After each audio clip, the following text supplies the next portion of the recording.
Сайн байцгаана уу? Энэ 7 хоногийн weekly show эхлээд бэлэн болсон байна. Та бүхэн надтай хамт байгаарай.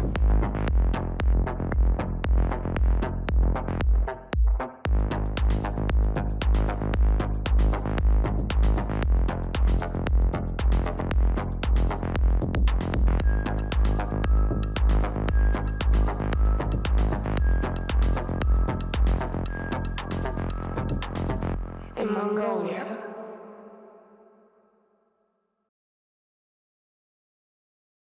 Манай өнөөдрийн нэвтрүүлгийн ерөнхий ивент тэтгэгчээр iTrip аялал бол амьдрал юм. За энэ 7 хоног бол он гарсан ч гэсэн бас л олон ярих юмтай 7 хоног болсон байна. За энэ 7 хоногт чинь Занаштай дарга замын үдийн гайл дээр очлоо. За дээрэс нь Нямбаттай холбоотой янз бүрийн сенсац явлаа. Бид хоёр бас хоорондоо бас нэг хальт муудалцаад авлаа тий. Гэх мэтчлэн маш олон сонирхолтой үйл явдлууд боллоо. Ингээд мэдээг нэг нэхнээс нүцгэе. Өнгөрсөн 7 хоног чинь нөгөө татврын дарга нар дээр дууссан шүү дээ. Нөгөө үлгэр яаж дууслаа гэдэг шиг тий. Аль хүрээд зогслоо гэдэг шиг. За татврын дарга нар Дубай яваад зогссон байгаа. За тэгээд Дубай явсан дарга нар маань өнгөрсөн 7 хоногийн амралтын өдрүүдээр ирсэн байгаа. За тэгээд сэтгүүлчтэй ярьцлага авсан. Сая бид нэг холбогч чадахгүй ч ямар нэг тодруулах гэж идэхгүй тэгээд нэлээд өдрөл Монголд маань ийм асуудал үүсэхдээ бас энэ асуудлыг бас илэм гаргасан тус ард иргэдээс бас уучлалт хүсэж байна. Бидний хувьд бол нийслэс зохион байгууллагад бид хүн яваад ирж байгаа. Юунд тэр зардлыг бол санхүүжилтийг бол нэг нийслэс зохион байгуулсан болохоор тэндээс яах вэ? Бид нар бол өөрөө нийслэлийн юуны байгууллага шүү дээ. Нийслэлийн засаг дарганд иргэдэх хэрэгжүүлэгч агентлаг байхгүй. Энэ утгаараа бол явж ирсэн. За ингээ нөгөө ямар задлаар явж ирсэн тодорхойгүйсэн хүмүүс чи ямар ч байсан хэлсэн. За энэ бол төсөөс ч гараагүй юм байна, өөртөөс нь ч гараагүй юм байна, нийслэлээс ч гараагүй юм байна гэдээсэн. За тэгээд энэ хүмүүс маань бол өөрөө ер нь бол нийслэлээс зохион байгуулж явуулсан гэдгээ хэлсэн. За тэгээд яг энэ ярианыхаа төгсгөлд тэгтээ мөнгө нь нийслэлээс гарсан гэж хэлээгүй шүү гэж хэлсэн. Тэгээд дахиад хүмүүс юу вэ? Нийслэлээс зохион байгуулчаад тэгээд мөнгө нь нийслэлээс гараагүй юм да гэдэг ингээд асуусан. За дээрэс нь бас энэ хүн ингэж хэлсэн. Бид нар бол Сауди Арабиас туршлага судалгаар явсан гэд.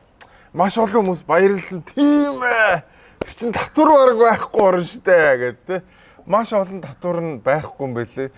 Тэгээд манай татврын газрынхан бол Сауди Арабиас туршлага судалсан юм чи одоо бараг татвараа багасгах бах. Бараг араб шиг болох гэд маш олон хүмүүс баярлсан байгаа. Тэгээд ямар ч байсан энэ хэд маань яваад ирсэн. За тэгээд нийслэлийнхнаас үгүй та нарыг одоо энийг зохион байгуулсан гэж штэ гэд. За миний мэдж байгаагаар ерхий сайдын сүүлд өгсөн үүрэг даалгаврын дагуу улс их орны санхүүжилтийн байдалтай бол гадаад явж байгаа томилтуудыг бол санхүүжлэхгүй гэсэн үүний дагуу албан ёсоор бол тэгж томилтын зардал гараагүй. Гэхдээ одоо биеийн талаар бол дэлгэнгүй мэдээлэл байгаа учраас яг одоо мэдээлэл өгөх боломжгүй. Тэгэхээр тодруулаад дараагийн удаа бол мэдээлэл. Ер нь нийслэлээс яг ийм төрлийн төсвийн зарцуулалтад захирамж гарсан юм байна ч гэдэг юм урамшуулж явуулсан гэж хэлээд байгаа шүү. Урамшуулж явж байгаа ер нь томилтууд огт байхгүй байна. Зүгээр яг хуу тодорхой хэмжээнд нөгөө хуулийн дагуу орон нутгийн өмчит компаниуд ч маш ихтэй ажиллавал байгууллагын удирдлагуудыг зүгээр тодорхой хэмжээний хууль заасны дагуу яг жил болгон жишгийн дагуу урамшуулдаг жишг байдаг. Үүний дагуу хувь хүнс өөрсдөө явсан байж магадгүй. Гэхдээ надад бол энэ талаар яг би бол чиглэл өгж энэ талаар бол явуулаагүй. Тэгэхээр энэ талаар надад тодорхой мэдээлэл байхгүй. За нийслэлийн орлогч даргадаг гэж юм тий. Би яаж мэдэх юм бэ? Би мэдэхгүй өөртөө мэдж байгаа. Өөртөөс нь бараг асуу гэд. Тэгээд өөртөө л хэлсэн шүү дээ. Нийслэлээс зохион байгуулж явуулсан гэд. За нэг нийслэлийн орлогч дарга нь мэддэг юм шиг. За нөгөө дарга нь мэддэг юм уу агуу дээр асуу. За энэ дээр яг миний хариуц нөгөө салбарын ажил болоо бидэхгүй байна. Яг тий яг салбараа бид нар өөрсдөө асуудлаа хариуцал явуулдаг. Гэхдээ энэ Дубайгийн жишээ тийш явах нь тэгэл өөртөө шинжилээр явсан тийм л асуудал гарсан юм шиг байлаа. Гэхдээ яг миний хариуцаа асуудал биш болохоор би бодвол газ мас нүүрс энэ талаараа л хариуцаа. Татврын татвар хурааж авах, татврын зарцуулалтын энэ төр дээр миний хариуцаа асуудал биш болохоор. Би бол тэр газ мас нүүрс мөрсөл мэднэ. Надад л чи мэдэхгүй гэд. За ингээд хоёр дарга маань хоёулаа мэдээгүй. Тэгээ одоо нөгөө цэцэгнээс төрчлөө гэдэг шиг л. Тэгээ хаанаас чи ямар ч байсан нэг байдлаар л хөөрхөн амт тэгэл нэг юм мөнгө төгрөг олоод явцгаасан юм шиг байна. За нийслэлийнхэн бол бүгдээрээ мэдэхгүй байна. За тэгээд энэ асуудал маань 7 хоногийн сүүлээр одоо яг яаж шийдгсэн нь ойлгомжгүй ингээд нэг юм замхарсан байдалтай болоод дууссан байгаа. За тэгээд бүгдээрээ дараа 7 хоногт харцгаа нөгөө нэг уг нь бол ерөнхий сайд зандан шатарч байгаа юу ажлаас нь халаа наад нөхдүүдээ гэдэг юм үүрэг даалгавар өгсөн байгаа гэдэг. За тийм ямар ч энэ 7 хоногт бол ажил мэжлээсээ халагдсан хүн бол алга. За түрүүний тэр нэг ахгүй бол за би хариуцлага хүлээд ажлаасаа халагдана. Харин манай хэдийг битгий ажлаас нь халаарай. Гууж ийн гэдэг тийм юм ярьсан байгаа. Тэгэл эхнээсээ энэ хуулийн дагуу ажлаас нь халмална гэдэг яг өнгөрсөн 7 хоногт яригдчихсэн зүйл яригдсан. За тэгээд нөгөө үлгэр нөгөө дууссан газраас нь ярих юм бол өнгөрсөн 7 хоногт ийм болсон байх нь байна. Тэгээд татварынхантайгаа хариуцлага тооцож чадах юм уу дөө наад бол мэдэхгүй. Манай өнөөдрийн нэвтрүүлгийн ерөнхий ивент тэтгэгчээр iTrip-ийн ажиллаж байна. За тэгээд би өнөөдөр iTrip-ийн билетийг аваад Тайланд хүрэлцэн ирсэн байна. iTrip-ийнхэндээ дахин баярлалаа гэж хэлмээр байна. Мэдээж одоо өвлийн амралт болж байгаа. Өвлийн захиалгууд маань үргэлжилсээр байгаа. 1-2 сарын онгоцны билет болон виланы захиалга, аяллаа захиалгууд маань одоо ч гэсэн үргэлжилж байгаа. Та энэ хөөрхөн Dino-тай аппликейшнийг татаж авснараа зөвхөн онгоцны билет захиалаад зогсохгүй, онгоцны буудлаас одоо таксигаар товсч авдаг үйлчилгээгээ захиалчиж болно, eSIM-ээ захиалчиж болно гэд маш олон үйлчилгээнүүд энэ дотор нэг дор багтсан байгаа шүү. За тэгээд та 1-2 сарын вилага захиалаараа тэгээд 1-2 сарын онгоцныхоо билетийг бас захиалаарай. Аялахыг хүсэх юм бол iTrip-ээр. Хамгийн хэм нислэгийн тийзийг iTrip-с 77-90. Хамгийн хэм нислэгийн тийзийг iTrip-с 77-90.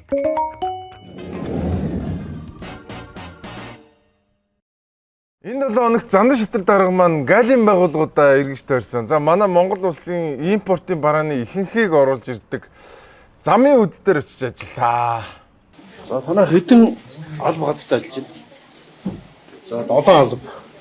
Энэ шаргалтын алба, орой цэрийн алба, бүрдүүлэлтийн алба, эрсдлийн алба, үйлчлэгээ аж ахуй алба, захиргааны алба. Хэдэн хүнтэй ажиллаж байна? Нийт одоо 278 хүн албаа гэж ажиллаж байна. За түүнээс 220 төрийн тусгай албаагч. За 77 төрийн үйлчлэгийн албаагч. Танахаас сүүлийн 4 жилд оронтой хөдөө нэмэгдсэн байна. За 4 жилийн өмнөөс бол нэг 35-аас 40 албаагч нэмэгдсэн байгаа. Энэ бас юутай холбоотой гэхээр энэ хоёр зорчигч бол ачи тээвэр маань ингээд шинээр ашиглалтанд орсонтой холбоотой бол 40 хүнээр нэмэгдсэн гэж үү? тий. Би шалгаж үзсэн шүү дээ. Наад чинь бараг 2 дахин нэмэгдсэн байгаа шүү дээ. 2 дахин нэмэгдсэн. 2 дахин нэмэгдээгүй гэд хөрхий ажилласаа халагдсан байдаг юм а. За ингээд замын үдийн гайлын даргыг бол очингуудаа ажиллаас налсан сая хөрхий тайлбарлаад байгаа энэ хүн юм байгаа. Тэгээ цээр иргэцэн гэдэг хүн байгаа. За тэгээ цээр иргэцэн маань ерөнхий сайдтай уулзаал ажилласаа халагдсан байна. За тэгээд гайлынхантаа бас уулзаа. Гайлын байгууллага дээр артацыг тогтмолжуулах хэрэгтэй байна. Нэг систем дээр нэг хүн удаа ажиллах номчгүй байна. Жишээл эрдэнэтгэний байцаагчгүй л гэж юм. 5 хүн эрдэнэтгэн дээр суудаг чи өөрөө эртийг дагуул. 15-20 хүн бэлдэх хэрэгтэй. Тэгээ байнга алтаас оруулж явах хэрэгтэй, өөрчлөж явах хэрэгтэй. Машин хэдийн ухаантай ч гэсэн тэн дээр хүн ажиллаж байгаа нөхцөл болгонд л эрсэл учирч байгаа. Ийм учраас ер нь манай үүдээ зэгцлэг цагуулсан байна. Үүд хаалга зэгцтэй бол улс орон зэгцтэй байна. Тийм учраас замын үдэд тус зэгцэр хөдөлгөөр хийж өстой. Хотосхны зохион байгуулалтаас ахуулаад хэлгээл чөлөөтөс бүгд нэгдсэн уялдаатай харилцан уялдаа холбоотой юм хөгжих. Бас их орны өмнөд үүд хаалгаад хөгжлийн үүд хадгалж олон хөгжих учиртай. За ингээд гайлийн ажилчтай ярьцлага хийсэн. За дахиад нийт замын үд дээр ажиллаж байгаа гайлийн ажилчдын 70% гэсэн баха. Шилжүүлж өөр гайл руу шилжүүлээд за тэгээд 70% нь одоо шинжлэхээр ийм зүйл болсон байгаа. За ер нь бол замын үд бол бүгдээрээ л мэдж байгаа тий. Гайл дээр нь очиход ямар асуудлууд байдаг вүлээ. За ер нь манай гайлын чинь бас л ялгаа авахгүй нөгөө татврын шиг бас нэг хагас мапчсан хүмүүс л болцсон шүү дээ. За тэгээд тэр тусмаа урд хэлээр ингээд орж ирдэг хамаг хөдөлгөөнийг зохицуулдаг тий. За тэгээд эн чинь бас гайлтай машины талаар ярьсан.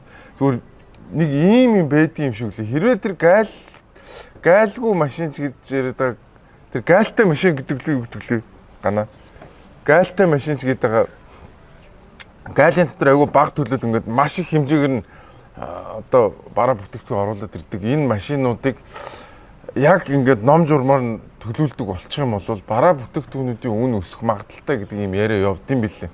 Гэхдээ мэдэхгүй одоо цаанаа одоо ямар юм явдсан баа. За ингээд өнгөрсөн 7 хоногт ерөнхий сайд замын үдэд ажилласан байна. Тэгээд ямар ч үс нэг жоохон ч гэсэн юм салхи сэвэрэг оруулсан юм шиг нөгөө нэг баахан ялзарсан байсан юм дээр нь. За ямар ч үс нэг юм бол. Төрийн өмчтэй холбоотой нэгэн мэдээ IC цэгмээр явсан байна. Зэнгүй улсын спорт цогцлборыг ерөнхийлөгч асан Бат Тулан болон хотын даргасан Амар сайхан нарын үед буюу 2019 оны 4-р сарын 14-ний өдөр сүр дуйлаантайгаар шавыг нь тавьж эхлүүлж байлаа. За тэгвэл түүний яг хажууд нэг өдөр шавыг нь тавьж эхлүүлсэн буюу хувийн хвшлийн барьж байгуулсан Step Arena өдгөө нийслэлчүүдийн урдаа барьдаг спорт цогцлборуудын нэг болоод байна. Азийн хүүхдүүд олон улсын спортын 7-р их наадам Зүүн Азийн залуучуудын спортын наадмын бэлтгэл ажлыг хангах хүрээнд спорт цогцлборыг барих ажлыг 2017 оноос хойш төлөвлөж байв. Иймэрхүү тус наадмыг зохион байгуулах бэлтгэл ажлын хүрээнд 2019 онд нийслэлийн иргэдийн төлөөлөгчдийн хурлаас 65 дугаар тогтоол гаргаж Улаанбаатар спорт менежмент гэх төрийн өмчит хувьцаат компанийг байгуулсан. Улмаар хан үйлдвэргийн 8 дугаар хороонд төсвийн 11.9 тэрбум төгрөгийг шингээсэн барилгын ажлыг эхлүүлж 4-р сарын 14-нд шавыг нь тавьж байлаа. Гэвч баригдаж байсан тус барилгын дээвэр нурж, удалгүй тус барилгын ажлыг хариуцаж байсан удирдлагуудыг авилгатай тэмцэх газраас шалгаж эхэлснээр 2022 оны 11-р сард барилгын ажил бүрэн зогсож өдгөө балгас болоод үлджээ. 11.9 тэрбум төгрөг татвар төлөгчдийн мөнгөштэй хүмүүсээ. За ингээ одоо өнөөдөр харах эзэн байхгүй юу байхгүй ёстой нэр нөгөө татвар төлөгчдийн мөнгө ямар ойлгох вштэй гэдэг бол энэ чинь ингээд тод томруунаар харагдчихна. Хайр мөнгө. Энэ мөнгө ингээд татвар төлөгчдөө үлдчихсэн бол энэ одоо өдөд хэдэн 10 дахин нугалраад те 2019 оноос хойш хэдэн 10 дахин нугалраад хэдэн 100 тэрбум төгрөг болцсон байх ёстой шүү дээ. Гэтэл төрд байгаа өмч ингээд үнгүүдэл амьгүй ингээд балгас олчвол ингээд байж шүү дээ. Тэгээ хин ч хариуцлага үлдээдэг юм чинь. Хин хариуцлага үлээх хариуцах эзэн байхгүй балгас. Өнгөрсөн 7 хоногт бас гарсан те. Бас нэг ингээд бас л төрийн өмчгээл бас нэг балгас хийсэн юм.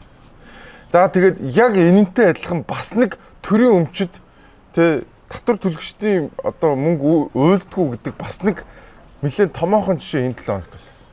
Мөн аймгийн иргэдийн хурлаас тодорхой одоо төсөв гаргаж өөрөөр хэлбэл 12 сарын төсвийн хурлаараа 3 тэрбум төгрөгийг энэ зах бариулахад захын үйл ажиллагааг одоо сэргээн босгох зориулж гаргасан байгаа. 2014 онд улсын төсвийн хөрөнгө оруулалтаар баригдсан зах 12 жил үндсэндээ үйл ажиллагаа явуулсан байгаа байхгүй юу.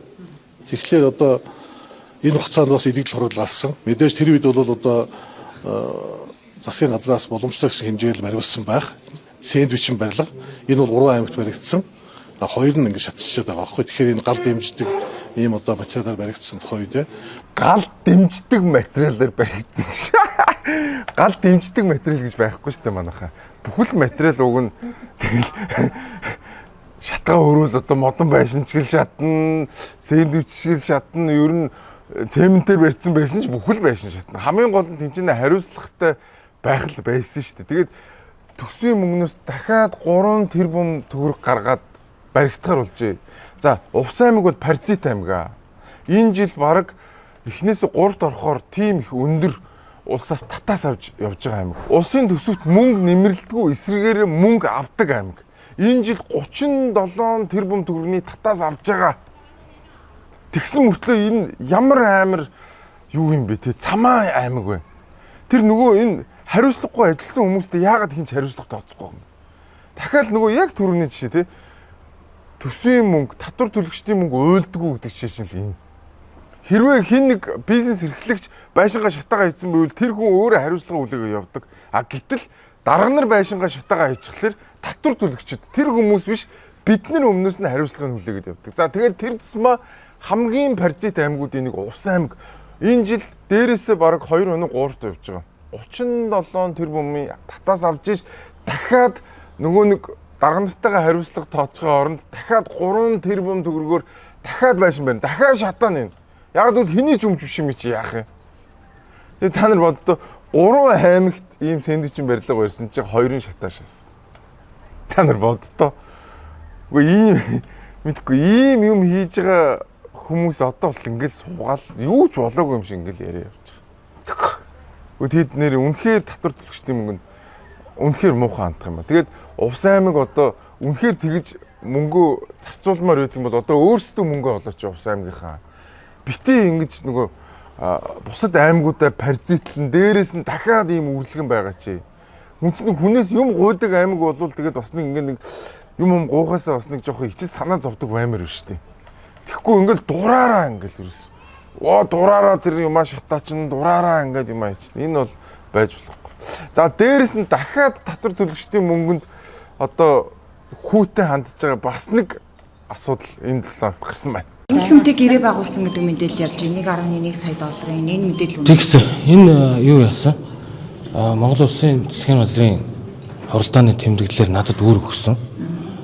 Монгол зочлох жилийн хүрээнд соёлын ам одоо сурчлах дараах ажлуудыг хийх ёстой гэдэг. Тэгээ гүйцэтгэх сонгон шалгаруулахаар соёлын амыг гээд соёлын ам санхүүжилтийнхээ одоо тодорхой хувийг гаргаад үйлчлэлийн хотыг гаргаа гэж засгийн газраас даалгасан. Би ч одоо засгийн газарт захирагдаж ажиллах ёстой. Тэгээ засгийн газрын шийдвэртэй. гэрээ байгуулснаар ямар үр дүн төрсөн? Тэгээд соёлын ам өөрсдөө аялал жуулчлалын соёл аялал жуулчлалын ам, соёл спорт аялал жуулчлалын ам Монголд ирж байгаа жил бүрийн жуулчдын статистик өсөж байгаа гэдэг л мэдээлэл өгсөн.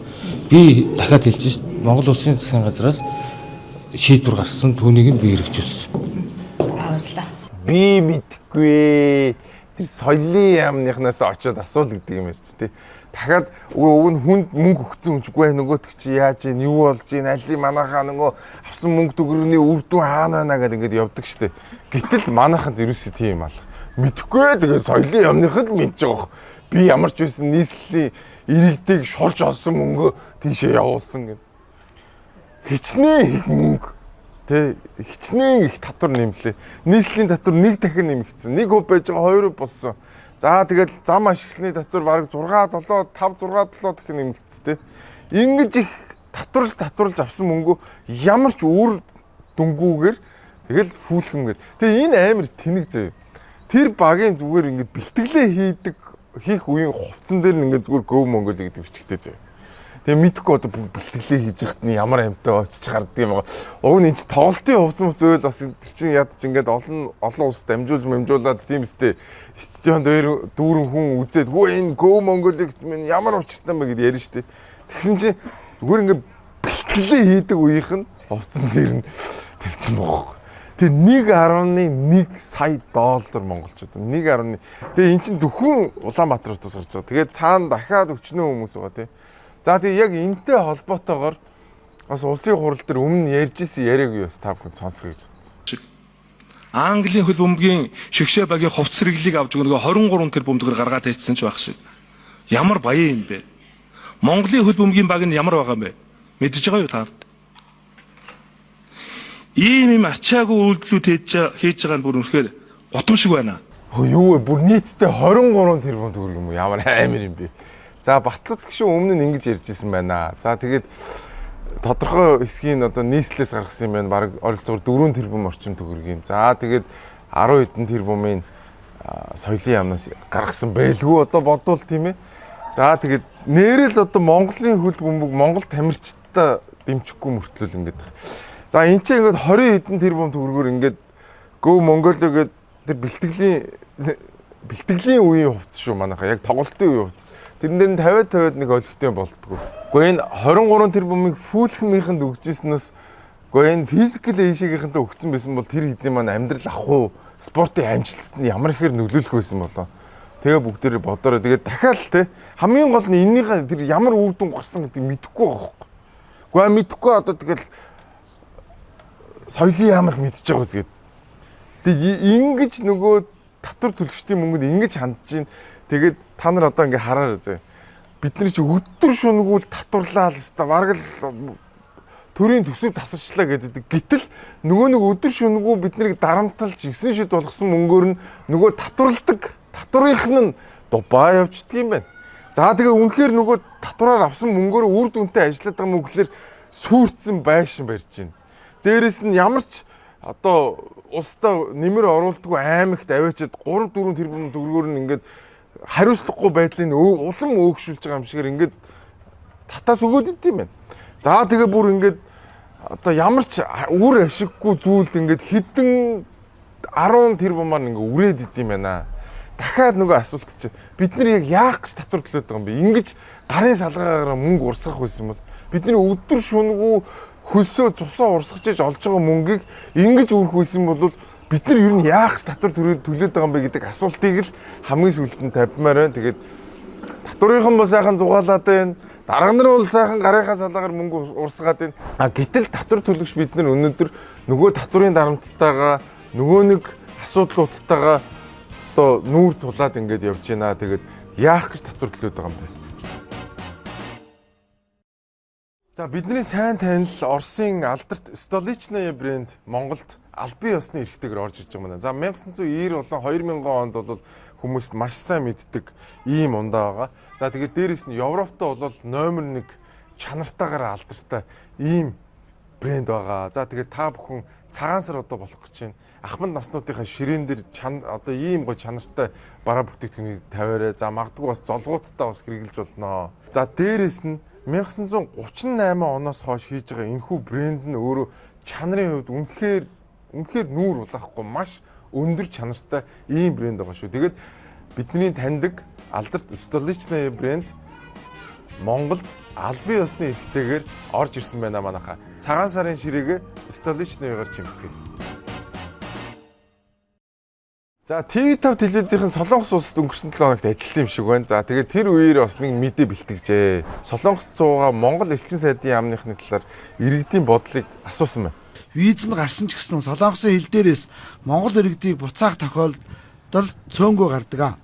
За энэ бүгд дээр тус улсад төр төлөөлж байгаа Монгол улсын элчин сайдын яам онцгой анхаарал хандуулж ажиллах ёстой гэж Солонгост амьдардаг Монгол иргэдийн төлөөлөл хэлж байна. Тэг ерөөхдөө монголчуудын хувьд хамгийн том асуудал гэх юм бол иммиграшны 10 өрөөл ордог асуудал байна. Ер нь 10 өрөөл орсон баг 10 биш 9 нь бол ер нь бол тэгээд буцдаг. Одоо нөө хилээч мэдхгүй юугаач мэдхгүй хүмүүс гарч ирэхэд ерөөсөө тэр элчин сайдын яамнаас яг туслаад ингээд яаж өгвөл би нүдээр хараагүй ирснээс хойш. Одоо нөө эзэнгүй төрийн эмгэнэл гэдэг шиг л ерөнхийдөө хил дээр бол тийм байдаг шүү дээ. Одоо энд нэг Монголыг төлөөд элчин сайд гэдэг одоо улс төрийн одоо төрийн ажил хийдэг хүмүүс байгаа шүү дээ. Бид нар ч бол ерөнхийдөө бараг л тоохгүй шүү дээ.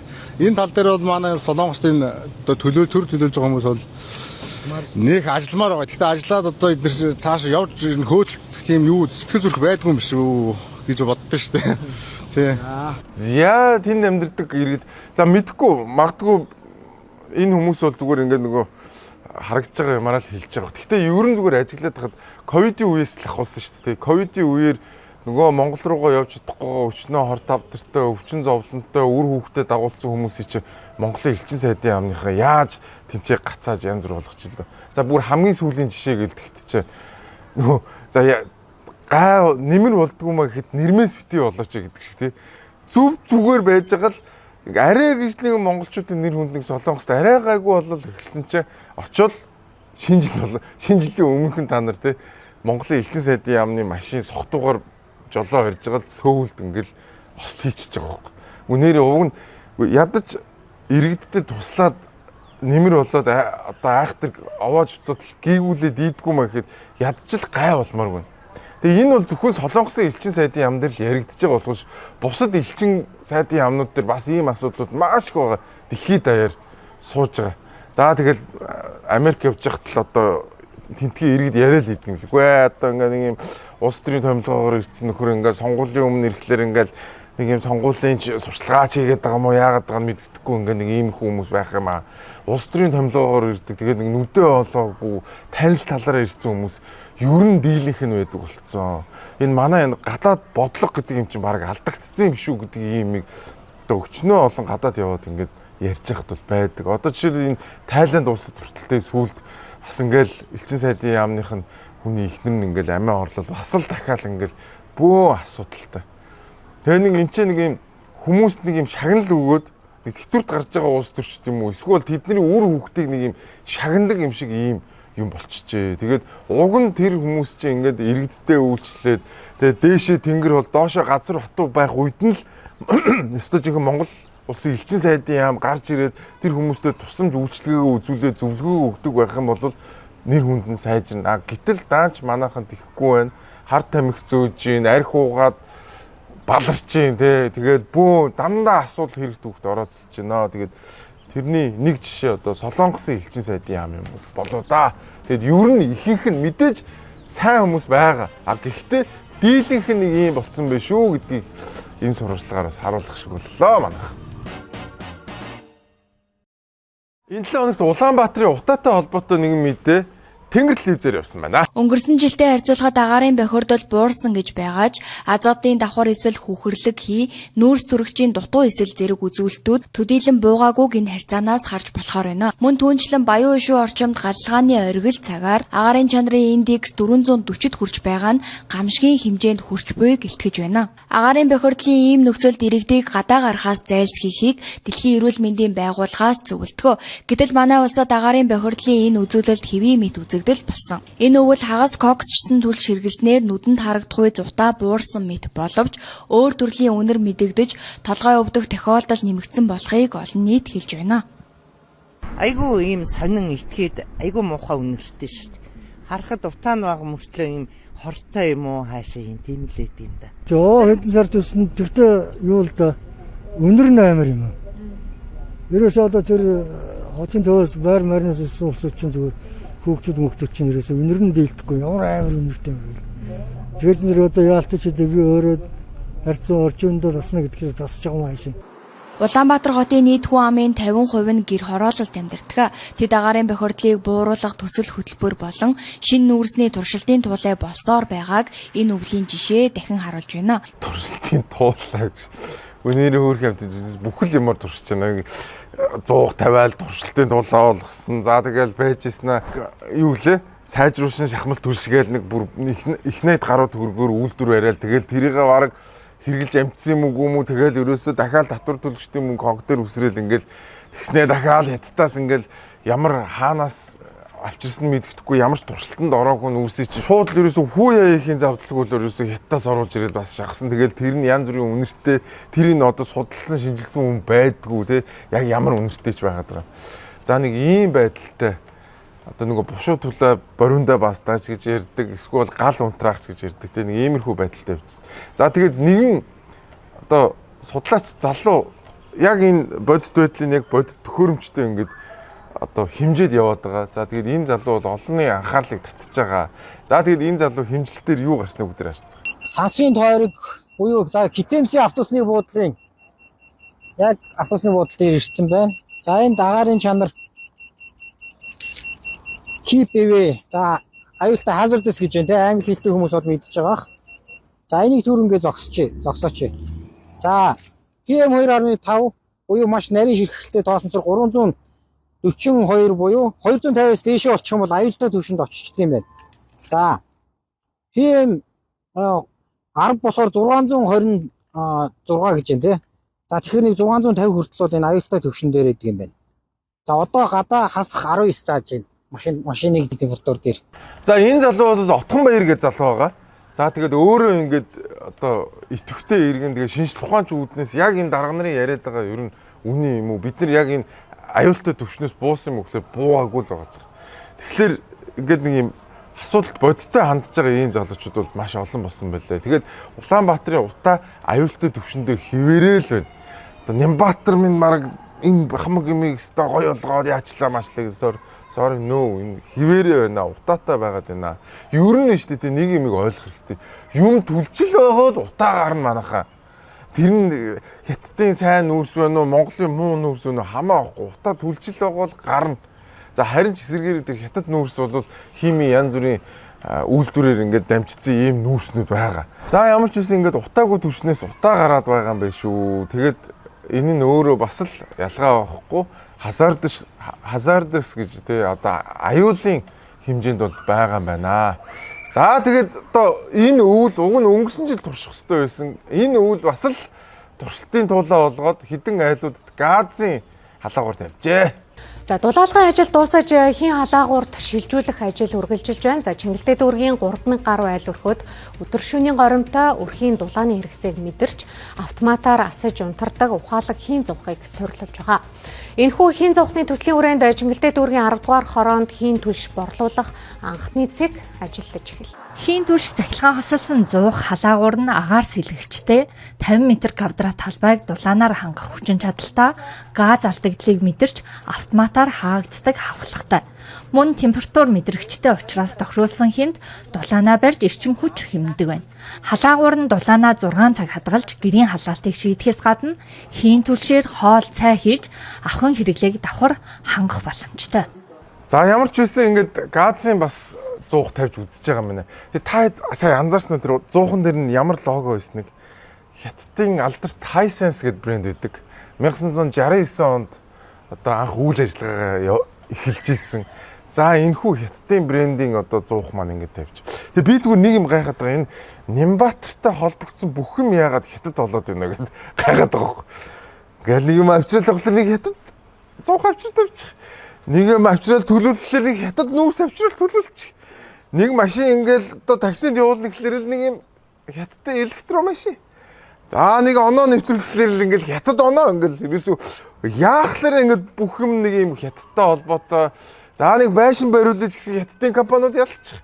За нэг одоо ингээл нэг юу яа станц барих гэлэхлээр бас нэг Хятад захиралтай газар. Ерөөсөө ингээд Нямбатрын гар үрсэн юм болго яага Хятад болоод байгаа ерөөсөө гайхаад идэв. Тэгээд эн чи одоо өөр уг нь энэ чинь солонгос технологиор яан маань гэдэг би чи амар солонгосын Samsung-гийн 100 муух байх юм болов гэсэн чи Хятадын алдарт Hisense брендийн 100 хаяж тарлаа. За ямар ч байсан ингээд туршилт ингээд явагдаж чинь тэгээд гэр хорооллын иргэдээ бол одоо ингээд байнга л туршилтын туулаа болгодгоор ингээд туршилтын туулаа болгож явах шиг байна. Тэгээд манай хотын удирдлагуудын гар хүрсэн хийсэн юм болгоно Хятад болдог нь юуных вэ? За өнөөдрийн нэвтрүүлгийн маань хамтран ажиллагчаар СИУ-гийнхаа ажиллаж байна. За хэрвээ таны хүүхд СИУ-гээс хоол авч иддэг, та өөрөө хоол авч иддэг, таны ойр дотны хайртай хүмүүс СИУ-гээс хоол авч иддэг бол яг одоо наашаа анхаарлаа хандуулаарай. За СИУ маань одоо үйлчлэгээний салбарт маш гоё өндөр стандартыг бол тогтоож өгсөн. Тэр үйлчлэгээний чанар тэр дэлгүүрийн стандарт бол үнэхээр гоё болсон. Нэмээд дахиад хоол үйлдвэрлэлийн салбарт маш том дэлхийн стандартыг оруулж ирж байгаа маа. За энэ бол HACCP гэдэг дэлхийн маш өндөр чанарын одоо стандартыг оруулж ирж байгаа. Энэ дотроо 50 гаруй стандарттай байдаг. Ерөөсөө ингээл мах бэлтгэл одоо түүхийн эд бэлтгэлээс ахуулаад хоол үйлдвэрлэл яваад дэлгүүрт хүртэлх бүх шатанд энэхүү стандарт нь мөрдөгддөг юм байна. Тэгэхээр таны хайртай хүмүүс хамгийн чанартай, хамгийн өндөр стандартын тэр хоол хүнс бүтээгдэхүүнүүдийг хэрэглэнэ гэсэн үг. Тэгээд дээрэс нь маш олон технологийн шийдлүүд орж ирж байгаа юм байна. Огцон хүргэх технологи, хүүтэй хэлхээний технологи гэх тээ маш олон технологиудаар дамжуулаад таны хоолыг цоо шинээр нь фрешээр нь танд хүргэх тэр бүхэл одоо технологийн шийдлүүдийг бас хийж байгаа юм байна. Ингээд тэгээ СИУ-гийнхан маань өдөр болгон нийт 540 салбараар та бүхэндээ хамгийн чанартай, хамгийн шинэ, хамгийн өндөр стандартын тэр хоол одоо хүнсний бүтээгдэхүүнүүдийг танд хүргэж байна. Тэгээд СИУ-гийн бүх салбар тэр 540 салбар 540-үүлээ нэг стандарттай, нэг амттай, нэг хоолыг та бүхэнд хамгийн чанартайгаар хүргэж байгаа юм байна. Баярлалаа СИУ-гийнхан. Нэг юм сонин бичлэг өнгөрсөн 7 хоногт олж үзсэн зөө. Тэг яг өнөөдрийн юм тэр тэртех 1980-аад онд яг Монголд болж исэн байна. Социалист Монголд яг юу болж ирснийг бүгдээр харцгаая. Танай дэлгүүрт хэдийнээс эхэлж байна? Барааны сав энэ тасарч байна. Ер нь энэ цаг хугацаанд нийлүүлж байна уу? За манай дэлгүүрт бол ойрын үед бол барааны сав, шүдний однор бол алдаатай байгаа нь бол үнэ. Энэ ямар учраас гээд одоо бэлтгэн нийлүүлэгч байгууллага нь одоо бараагаа нийлүүлж чадахгүй бол үйлдвэрлэж чадахгүйтай бол холбоотой байгаа гэж бодож байна. Жишээлбэл ихэд одоо он гараад бол манай эдийн савн бол манайх одоо нийтдээ бол 1400 өрхийн 6000 орчим хүн амд бол үйлчлдэг дэлгүүрээ. Ингэхэд бол барааны савнгийн хувьд бол ингэж бол хуваарийн дагуу бол савн бол хуваарлтын дагуу бол ирдэг. Энэ хүнд бол 6000 орчим хүнд бол хөрөлцөө бол хангаж чаддгүй. Яагаад гэвэл нэг хуваарлтнаар 5 авдар савн гэх чинь тэр чинь ерөөсөө 600 ширхэг савн л ирж байгаа. Энийг бол бид нар бол худалдаахад бол хүнд нэг бүрд нэг 5 ширхгийг бол өгөөж бол худалдааж байгаа. Энэний үндсэн дээр бол бүх тэр шаардлагын хэмжээнд бол хөдөлмөрчтэйг бол хангаж бол чадахгүй байгаа. Шүдний хооны талаар бол сая бол манад бол 20 хоног бол шүдний хоо тасалтай байгаа. Энэ нь одоо бэлтгэн нийлүүлэгч импортын бараа эднэртэй бол холбоотой байх гэж бодож байна. Манай нийслэлийн дэлгүүрүүдэд барааны савн, шүдний хоо, цахлын бритв, шампунь энэ зэрэг ариун цэврийн наад захын одоо хэрэгцээтэй юм шаардлагатай бараанууд байхгүй. Хөдөлмөрчдөд ямар чирэгдэл учруулж байна? Хэрүүл үнэ. Биеийн дэлгүүрээс байнга гүйцэтгэдэг энэ дэлгүүрээр ордог. Орох болгоомж байхгүй. 2-3 дэлгүүрээс цаашаа ордог байхгүй. Тэгээ одоо соёлжлтын явуу гэж байна гэдэг одоо ингээд адаг наацхан бие угаах савн байхгүй. Үсээ угаах шампань байхгүй. Сахлан гуц хүртэл брэдэг олдохгүй байна. Ийм юм төгөлтэй болж одоо соёлжлтын явагдаад хийл яригдахаас хаш юм болго. За энэ 1988 онд болсон үйл явдал энэ соёлжлтын аян гэдээ болж исэн байгаа. За тэгээд мэдээж бас л яг нэг манай өнөөдрийн дарга нар шиг бас нэг хоёр дарга бас тайлбар өгсөн байна. Одоо ажлаасаа одоо сурталчилгаа маань хоцрогдож явж байна. Тийм ээ. Энэ талаар та одоо өөрөө юу бол? Энэ соёлжлтын комисс ажиллаж байгаа.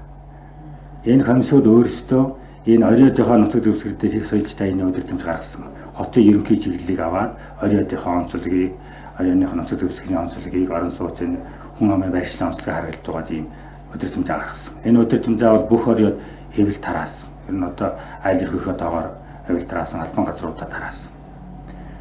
За уламжлалаа тэгэхээр Улаанбаатарын мэдээд мөн соёлжлт 88 гэсэн одоо тогтмол болон явж байгаа гэдэг. Болон явж байгаа энэ дээр бол дутагдaltaй сайн юмнуудыг хийж байгаа. Улаанбаатарын радио редакцаас бол бас радиогоор тогтмол явж байгаа. За тэрнээс гадна бол энэ юу яасан шүү дээ манайх бол дугаараас одоо Улаанбаатарын намын хараа нийт оройдод видео хэрэгсэл олгосон. За энэ видео бичгийг ашиглаж бол бас нэлээд ажлууд хийж байгаа. Судалгааны ажлыг эрчимжүүл ялангуяа хүн бүр нэгжид хүргэх. Хүнд бол энэ аяны ажлыг болж байгааг зарлахаас гадна хүн бүр аяны хугацаанд юу хийх вэ гэдгийг ухамсарлуулж ойлгуулах энэ ажил бид анхаарлаа чиглүүлэх гэж бодож байгаа. Танай төрөүчийн нэвтрүүлгийг сонссон байд. Энэний дараа бид бас хотын намын хаалтын зохиол бүрдэх ажил эхэлсэн. Бас төөрхийн нэг амар төвшин даваа далаа шиг хоёр нөхөр сууц төөрхийн ингээл одоо ингээд бид нар комиссаа байгуулсан явж байгаа уг нь хүмүүс төрөх гээд байгаа гэл бүр яг за бүр яг энийг копидод тавьсан юм шиг бичлэгийг би та бүхэн үзүүлсэн. Бүр яг бүр ингээд бүх юм нэг ижилхэн зөө. За 10 доног юм л ирдэнтэй. Тэгээ нэг 5 дон дахиад шүү ирнэ гэж ярьж байсан. Тэгэл угаасаа энэ дээр ирж буусан бол байхгүй. Тэр нэрээ 10 гараа амч. Бас энэ угаасаа 4-5 зүг байгаал та. Энэ явдгаас дугаас ирээгүй. 17 өрдөл одоо энэ чинь 1 2 3 4 5 зүг байгаа. Бүгд нь үрж байхгүй байх л гэж. Одоо яг манайхад ирүүл угаасаа бид нэр өөртөө зарна л та. Тий. Улсууд мэрзээр асууж сурж ирээд байгаа. Додон буудлаас ирлээ. Туслангаас ирлээ угаасаа нүүрж олдохгүй байна гэж. Танад байна уу? Эзээ ирэх үү яах бол гэж байгаа. Бид нэр лаграас ирлээ гэдэг өчтөр урдчтэр бас нэг 2 хүн ирлээ. Лаграас ирлээ уус олдох байна. Тэгэл байгаагаа нэг хомслол тэгэл нэг гэр оруулж хэцүү шүү дээ даарч хөрөөл. Ондоо юугаа төлөх үү бид нар чи. За ямар ч манайх л амарч нэг сүүлийн 10 хоног хомсгол байж чи ирэхгүй шүү дээ байхгүй гэл ирнэ л гэдэг тэгэл 17 32 цэгүүдээр огт байхгүй шүү дээ. Үндэл гэсэн саяны хэд нэг хүйтрэх чи бас асуудалтай байлаа шүү дээ. Бүр яг ижилхэн бооз. Бүр яг ижилхэн ингээ нэг юм нь хомсдолтой ингээ нэг хүмүүст юм нүрдгүй. Энэ өнгөрдөг хавар болсон үйл явдал зөө. Энэ өнгөрдөг хавар нүүрсэн дээр ийм асуудал гарсан байгаа. Бас энэ намар юу болсныг бүгд харъя. Төсний алдаж айгүй хавар штэ. Ирээд поргод дуусчих өглөөч алддаггүй. А яг өдөр Одоо яг ингэж харж байгаа за нэг нүүрсний машин дээш гарах бол орог тэрийг дагаж авах нь холгүй л байдаг шүү дээ ер нь бол. Шахмат төрсний олдос яг ер нь цэгүүдтэй бол Төрсний хангамж олдохгүй байна. Одоо ингээд ерөөсө хэцүү байна шүү дээ. Чи шууд зүгээр машиндаа суугаад очирлаа байж байна. Зарим гадна ганц нэг захиалгатай хий. Энэ улсууд нэг өрхөж байгаа картыг хураагаад авчиж юм байна. Энэ улсууд чинь. Тэгээд өөрсдөө машинаар хүргэлт хийгээд нөгөө очиод авах гэж байгаа улсууд олдохгүй. тэгүүд нь их бага байна. Айдуу төрсний нүүрсээ авч чадахгүй байна. Ядангуяа ажилтаа улсуудууд ингээд одоо эн чинь нэг ганцхан машин ирээд одоо эдгээр би авахд байт энэ хийдээ дуусчих штеп. Яг гоогоос бүр oh my gosh бүр ямар амар төс. Харин энэ хоёр видео хоёулаа нэг юмараа ижлэхэн зэ хоёулаа төр бараа бүтээгдэхүүний нийлүүлэлтийг хийдэг. Социализмын үед нөгөө бараа бүтээгдэхүүн савн, шампунь, оогийн төр нийлүүлдэг байсан. Өнөөдөр энэ нүүрсийн төр нийлүүлдэг болсон. Хоёулаа бүр яг ийм Сиами ихрүүчиг бүр амар адилхан байгуулсан бүр ингээд ямар амар. Тэгэд ерөөсөө төр энэ зах зээлд орохлоор яаж хомсдол бий болгох юм бэ гэдэг ерөөсөө энэ бүхэл бүтэн 30-аар бараг 40 жилийн өмнөх бичлэг 1987 8 оны бичлэг бараг 40 жилийн өмнө байсан юм яг өнөөдөр зомби маягаар ингээд босоод ирсэн байгааг л та бүхнийг хараасаа гэж бодсон юм аа. Тэгээд өнөөдөр төр зохицуулна, төр хийн гэсэн болгон яагаад дампуурд юм бэ гэдэг би тэр аль 1980 оны тэр бичлэг тэр дарга нарын яриа мэрэ бол яг өнөөдрийнхөр байгаа сте тий. Тэгээ бид нарт яг социализмаас гарсан юм уу, гараагүй юм уу гэдгийг бас бүгдээрээ бодож үзэх асуулт тавих цаг ирсэн байна. Тэгээд төр нийлүүлэлтийг хийж байгаа бол тэнцээ заавал асуудал гарна, заавал авилгал хэлэх бол завчаа хомсдол үүсдэг шүү гэдгийг 1980 vs 2020.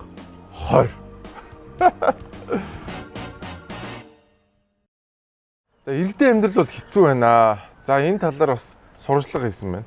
Хятад 2 жилийн дотор хичнээн сая хүнийг ядуурлаас гаргав. Өнгөрсөн 2 жилийн хугацаанд. Манай улстай тийм бодлого чадвар байхгүй. Тодорхойлолт чадвар байхгүй болохоор гарах хүсэл байхгүй. Тийм. Таны хувьд сарын орлого нь ер нь хэрэглээндээ зээлэндээ хүрч гинөө. Ямар хөрөхөд ганц үе хүн хүрч чадахгүй хахаж гэр бүлтэй хүмүүс чинь хүрч чадахгүй тийм төвшөнд хүрчээд яшаа дээ. Таанаар это үүдээр нь орж ирсэн байхгүй. Энэ засгийн газар чадахгүй. Энэ явцгүй. Угаасаа энэ засгийн газар ийм хэрэглээний эндээс тэр үний өсөлт тэр юу мөнгөний бодлого гэдүүс чадварж батаж засгийн газар. За иргэд ингэ. За тэгсэн чинь засгийн газар нь юу гэж ярьсныг бүгдээрээ сонс. Гурлийн үнийг доктортой ойлгоход асуудал бол засаг төрийн бодлого шүү. 5-6 сар хүртэл доктортой махны нийлэлтийг хангах нөөц бол бэлэн байгаа. Энэ бол шинэ мах. Дөнгөж цай бэлдсэн шинэ мах гэсэн үг шүү дээ. 11-12 сард л одоо бэлтгэсэн махуд. Олон сая малтаа гэдэг тэгээд махны экспортыг зогсоо гэж байгаа юм биш. Цагаан сар хүртлийн цагаан сарын худалдаа авалтанд цагаан сарын хоронч худалдаа авалтын үзэсгэлэн худалдааны хүрээнд энэ махны үнэгээ тогтворжуулаа. Мах магныг болгож болохгүй шүү. Нийслэл ойлгосон уу? За. Мах магныг болгож болохгүй гэж тий. Тэгэд үгүй одоо юугмэр юм дээ. Энэ ерөөсөө манай төр засгийн нэг үн гэдэг юмтай л ерөөс барьж авал зодтолтод байна. Энэ үн чи өөрөө юу гэдэг вэ гэхээр зах зээлд ирэх мэдээллийг дамжуулагч. Тийм үүрэгтэй ийм зүйл. Ерөөс сигнал, үнийн сигнал гэж яриад байдаг шүү дээ. Яагаад Bloomberg телевизийн ингээд доогоор ингээд цаг тутам ингээд юм урсаад идэв. Тэр чинь ингээд дэлхий дээр ямар бараа бүтээгдэхүүн эрэлт ихстэй нийлүүлэлт багтаа байгааг л ерөөс ингээд цаг тутамд харуулаад ингээд яваад байгаа шүү дээ. Яагаад Uber ингээд орой rush hour-аар ингээд үнэн өсөөд за тэгээд хүн багтаа үеэр үнэн буучаад идэг гэсэн. Тэр чинь бүр ингээд цаг тутам ингээд эрэлт нийлүүлэлттэй холбоотой үнэн ингээд өсөж буугаад ийн гэсэн үг байхгүй. Гэхдээ тэгэд энэ махны энэ үнийг ямар нэгэн байдлаар ингээд интервенц хийгээд тахлаар чи өөрөө зах зээл дээр шал худлаа юм гажуудалтай үн гарч ирээд тэгээд эн чинь өөрөө хомсдлыг улам бий болгоод. Ерөөсөө үнтэй ноцолтой л ах юм бол ерөөсөө хомсдол бий болгоод. Тэгээд зүгээр нэг ийм байт юм лээ ингээд нөгөө хавар ингээд үн өсөхгүй тулд намар маш хэмжээний мах татсан шүү дээ. Тэнгүүд уг нь намар махны үн буух байсныг ингээд маш хэмжээний мах татаад өндөр үнэтэй болгох шүү дээ. Тэнгүүтээ дахиад намар чинь дахиад мах өмсөлттэй байхад нөгөө маха зархлаар чинь дахиад өндөр үнэтэй. Тэгээд ингээд жилийн турш ингээд интервенц хийх гэснээс болоод уг нь буурдаг үед нь бууруулад өсдөг үед нь өсвөлөхгүй ингээд жилчингээ интервенц хийснээс болоод яадаг гэхээр мах ингээд жилийн дөрвөн үлрэл үнэтэй болгоо хийчихдэг. Тэгэхээр уг нь ингээд зах зээлийн жамаар нь ингээд явуулчих юм бол энэ асуудал чи явна. Тэгээд хамгийн гол нь манайхаа энэ үнэтэй ингээд ноцолддог бол болчоод энийг би хэлээгүй энэ чи эдийн засгийн онолчд хэлээд байгаа. Тэгээд 1 2 дугаар курс дуг нь үздэг шүү дээ. Тэгэл энийгээ л ингээд амьдрал дээр хэрэгжүүлчихгүй ингээд бүх юм ингээд эдийн засгийн гол нь улс төр болгоод байгаа учраас л ийм болоод байгаа маа. За тэгээ ямар ч байсан одоо махыг магнаг болохгүй гэд байх тусам мах нь улам магнаг болоод идэг юм байлээ шүү дарга.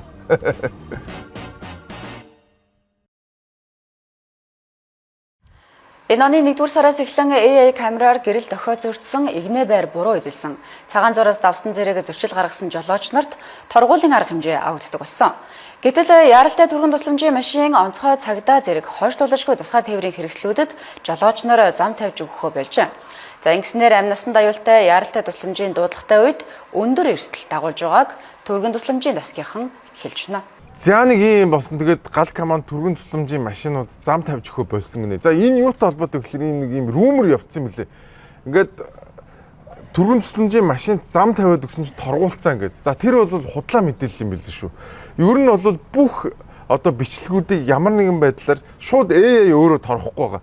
Заавал нөгөө эрх бүхий субъект дээр иржиж нөгөө хүн нөгөө AI-ийн юмыг ингэж шалгаж үзээд за тэгээ болж гэнэ гэх юм бол торгуулаад тавьж байгаа юм байна шүү. Одоогийн байдлаар нэгч эмнэлгийн машин, галын машинд одоо зам тавьж өгсөн хүн торгуулаагүй байгаа юм байна шүү манайхаа. Тэгэхээр нөгөө ийм худлаа мэдээлэл чинь нийгэмд ямар сөрөг нөлөөтэй юм бэ гэдгийг одоо энэчнээс бас харж болохоор. Тэгэхээр ямар нэгэн байдлаар түргэний болон галын машинд зам тавьж өгөхлөөр торгуулсан нэгч тохиолдол гараагүй байгаа юм байна шүү гэдгийг бас хэлмээр байна. За нэг ийм болсон байна. Та бүхэн өдрийн цагаараа маш гоё амтлаг рамены сет идмээр бол Макатоя рамены газар руу яваад үзэрэй. За би рекламанд тоглосон байгаа.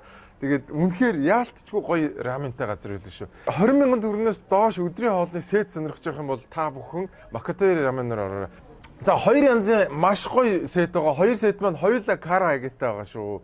За тэгээд хэрвээ та бүхэн энэхүү гайхалтай өдрийн хоолны сетийг идэхийг хүсэж байгаа юм бол за нэг нь Хүнүү Моллын 2 давхарт байрлаж байгаа. Централ Тауэрын 3 давхарт байрлаж байгаа. Тара центрийн 1 давхарт байрлаж байгаа шүү. Тэгээд та өдрийн хоолноор хувьсгал хийхийг хүсэж байгаа юм бол Макатоя раменыг сонгоорой. Рамен дуртай хүмүүсийн хамгийн бест сонголт шүү манайхаа. Макатоя рамен.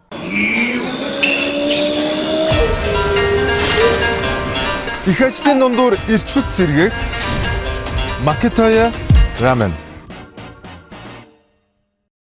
За татвар төлөгчдийн мөнгө уйлдаггүй бас нэг жишээ одоо удахгүй болох гээд ах шиг байна. За энэ бол одоо яамыг ийш тийш нь ингээл байсгээд нүүлэгдэхтэй холбоотой. За тэгээд энэ талаар мэдээ үзцгээе. Хүнс хөдөө аж ахуйн хөнгөн үйлдвэрийн яамыг дарханлуул нүүлгэхгүй бол бодлого хэрэгжихгүй, ажил явахгүй, бараг л ургац ургахгүй гэх нь халагд судалгаа хийж дарханлуу нүүлгсэн 5.5 тэрбум төгрөгийн зардал гаргасан. Хааны алба халаатай, эзний алба ээлжтэй гэдэгчлэн сайд нь солигдсон. За шинэ сайд ирмэгц яамны бодлого байршил дагаад өөрчлөгдөг боллоо. Эрх мэдлэн томтсон, эрхэн дэнцсэн сайд нар төрийн яамыг нүүлгэж тоглож байна. Дарханлуу нүүлгэх гээд гарсантай ижил зардал буцаагаад хот руу нүүлгэх гээд гарч байгаа нь тодорхой. Хаанхын хүн сайд болон хариуцсан ямаа нутагтаа шилжүүлдэг төрийн бүтэц гэж байж болохгүй. Инхвэр сайдын хүнс хөдөө аж ахуйн хөнгөн үйлдвэрийн яамыг дарханлуу нүүлгэх шийдвэр буруу байсан бол түүгээр төр учирсан хохирлыг барагдуулах ёстой. Харин нүдэ олсон шийдвэрийг одоогийн хүнс хөдөө аж ахуйн хөнгөн үйлдвэрийн сайд Бадам Сүрэн өөрчилж эргүүлээд Улаанбаатар хотод авч ирэх гэж байгаа бол энэ санааг нь таслан зогсоох учиртай. Яам нүүлгэж тоглохоос илүү ажил хариуцсан яамд нь байхгүй биш байгаа билээ. За манай төрийн ажил нэг ийм л болчиход байгаа. Ерөөсөө ямар ч тийм хариуцлага байхгүй дуртаан юм хийж идэг өстө нөгөө нэг одоо тэр дураараа дургиж дунд чөмгөрөө жиргэн гэдэг болоод байгаа. Хідэн тэр бумаар нь ингээл яам нүүлгдэг. Одоо дахиад хідэн тэр бумаар одоо буцаж авчирна гээл бөө асуудал. Яриа ерөөсөө энэ ч ажил нь явахгүй байна, тэр нь бүтэхгүй байна. Ингэж ч ямаа явахгүй болохгүй гэдэг. Үгүй ингэж л одоо өөрийнхөө мөнгө нь юусэн бол хүмүүс хизээч ингэж 5 6 тэр бумаар тоглохгүй шүү дээ. Өөрийнх нь мөнгө биш учраас ийм хийгээд байна. Тэгээд татвар төлөгчдийн мөнгө уйлдаггүй бас нэг жишээ удахгүй болох юм шиг байна. Нөгөө нэг бөө юм болж дархан руу нүүлгэсэн яам нэг юм. За тэгээд яг ажил хийгээд байх нөхлөөр бас байхгүй. Яг үнэхээр дөрвтэй ажил хийгээд байх нөхлөөр байхгүй. Тэгсэн мөртлөө нэг л их нүүлгсэн, суулгасан ийм л юм яваад идэг. Нэг эсвэл нэг дарга сольсон, нэг цэрэг сольсон, нэг ийм албан тушаал ярьсан л ийм л хүмүүс. Нэг л их мөнгө, нэг л их албан тушаал ярьсан л хүмүүс болчихлоо. Тэгээд энэ яамыг буцаж нүүлэхгүй шүү нөхдөө. Энэ яамыг буцаж нүүлгэж болохгүй. Яагаад гэвэл хэрвээ Монгол ардын намд бодлого байгаа юм бол энэ бодлогоо дагаад явах хэрэгтэй. Энэ нам нь өөрчлөгдөөгүй шүү дээ. Нам өөрөө бодлогоо зангидаад явах хэрэгтэй. Тэгэхээр дахиж татврын мөнгөөр тоглохгүй шүү нөхдөө. За энэ 7 хоногийн сүүлээр гав ийг гишүүний нэг ярьсан яриа олонний анхаарлагдсан баамаа. За мөн энэ жил бас одоо Вьетнам улсад одоо алба хааж байгаа Монгол одоо мордуудыг одоо хөшөрсөн адууга авчрах одоо ийм чиглэлийг бас эрхлэгч бас өгсөн байгаа. За ер нь бол яг энэ цаг одоо морин цагдаагийн үнд бол хамгийн сайн тохирж байгаа адуу Монгол адуу байна гэдэг Вьетнамын улс бас хэлж байна. Вьетнамд алба хийж байгаа адуунуудыгаа Монголд буцааж авчирна гэсэн. Энэ Вьетнам байж байгаа л нэг Вьетнам туруулууд гараад ирэх юм гэсэн чинь байж байгаа л манай Монгол адуунууд Вьетнамд үүрэг гүйцэтгэж байгаа юм шиг үү, тий? Түүнээс зарагдчих бариагүй юм шиг үү. Тэгэхээр одоо буцаж авчирна гинэ. За тэгээд нэг ийм юм ярьсан. Тэгээд манай монголчууд бас дотроо хоёр хуваагдал бөө юм болсон өстэй адуугаа авчирахгүй тэр чинь зарагдсан байгаа юм биш үү? Аль нөгөө нэг юу Вьетнамын дайны үеэр явуулсан адуунууд барай биш үстэй одоо боллоо.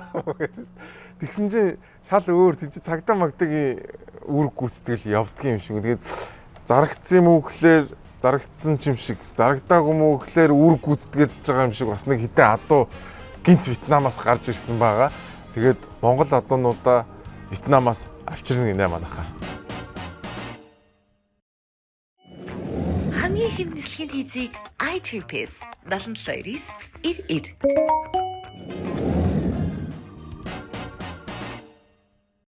За ингээд энэ 7 хоногийн гэгээлэг мэдээг бүгдээр үзцгээе. Тань намайг оргил гэдэг 6 мэрэгчлээ. За одоо энэ нийгмийн проблемуудыг ойлгож эхэлж байгаа үе гэх юм. Тэр үед л тийм шог зургийг асуудлуудыг өөрөөхөө харж байгаа хүмүүсээ зурж эхэлсэн дээ. Эхэндээ бол яг жоох хэцүү гэх юм уу? Нөгөө гид тэр хийцэн биш юм уу? Зураг зурснаа бодлоо хүмүүс загналаа. Тийм. Сүүлрээ хүмүүс юм жоох ойлгож эхэлсэн баха. Тийм. Нэр ийм зураг байж болох юм байж тээ гэдэг нэг жоох ойлголт өгсөн байх гэж би бодож байна. Тэгээд юу нь бол загнахад бол багассан. Нэг жоох хов зөөж юм шиг ярьчлаа. Тийм. Тэгээ сүүлрүүгөө бол тэгээд дасцсан тийм магтсан ч тийм загнуулсан ч тийм ер нь би зурцсан хүмүүс үзэж байгаа ямар нэгэн байдлаар нөө сэтгэлдээ илэрхийлэх ёстой. За тийм хүнд ингээл яажлаа гэдэг орхичдаг юм. За тийм ээ энэ бол 7 хоног болгон биднэрт өөрийнхөө бас нэг өөрийн гэсэн айгүй гой өнгө төрхтэй ихэнхдээ тэр нийгэмдэр болж байгаа асуудлуудын талаарх шог зургууд байдаг. За тэгээ өнгөрсөн 7 хоногт бас намайг зурсан байлаа баярлалаа ориглоо тий. Тэгээд энэ зургуудаа байнга зурсан хэвээрээ байгаараа өөрийн гэсэн өнгө төрх нь олон хүнд таалагддаг ийм гоё авиаслаг зураач залуугаа. Ер нь бол өөрөө яг шог зургийн хүн биш юм шиг байгаа. Янз бүрийн ийм одоо өөрөө зүгээр зураачгүй юм шиг байна. Тэгээд хоббигоор шог зураг зурдаг нь маш олон хүмүүс таалагддаг. Тэгээд энийгээ бити зогсоогоороо тэгээд улам хурцолгоороо тий зургийн шүүмжлэл нөгөө нэг хошин зурагч чинь ингээд хурцсах тусмал гоё байдаг шүү дээ. Тэгээд улам хурцолгоороо тэгээд бити зогсоороо үнэхээр гоё зурдаг шүү. Маш олон хүмүүс чамд дуртай шүү ориглоо. Баярлалаа. За ингээд энэ 7 хоногийн weekly show маань үгээр өндөрлж байна. Надтай хамт байсан та бүхэндээ маш их баярлалаа. За та бүхэн энэ 7 хоног татвар төлөгчдийн мөнгө уйлдаггүй гэдгийг маш олон жишээнээс харсан баха. Тэгээ бид нэр татвар төлөөлөйдөг. Тэгэл дарга нар маань ингээд гарын салаагаар уурсгаад идэг тий. Нэг ийм болчлоо. За тэгээд дээрээс нь Нямбатар Виторийг хэрүүлч болоод яах вэ тий. Тэгээд тэр бол мэдхгүй тэгээд нөхрөл одоо албан шалаас ховорохгүй гэсэндээ 9 шидийн юм хийж явах шиг байна. Яг үнэндээ одоо нийслэл хот бол улс дотор улс болсон маш өндөр том төсөвтэй болсон. Энэ том төсвийг авч үлдэхийн тулд бүгдээрээ л энэ тэндгүү хичээж юм. Тэгээд яг үнэндээ хийсэн юм бол нэг байсангүй. Тэ хүмүүс ингээд ямар ч үр дүнгүй нүх ухаад булаад иж болно те. Тэрийг юм хийчлээ гэж ярих бол sorry no. Энэ бол юм хийх хэрэгсээ биш. Тэ энэ бол юм хийх хэрэгсээ биш. Харин энэ бол ямар ч үр дүнгүй цаг хугацаа энерги, мөнгө төрийг зарцуулж байгаа тэр. Нямбатар ерөөсөө тийм хийж байгаа. За тэгээд дараагийн 7 хоногт эргөө уулзцгаая. Баярлалаа. Амраас Weekly Show байлаа.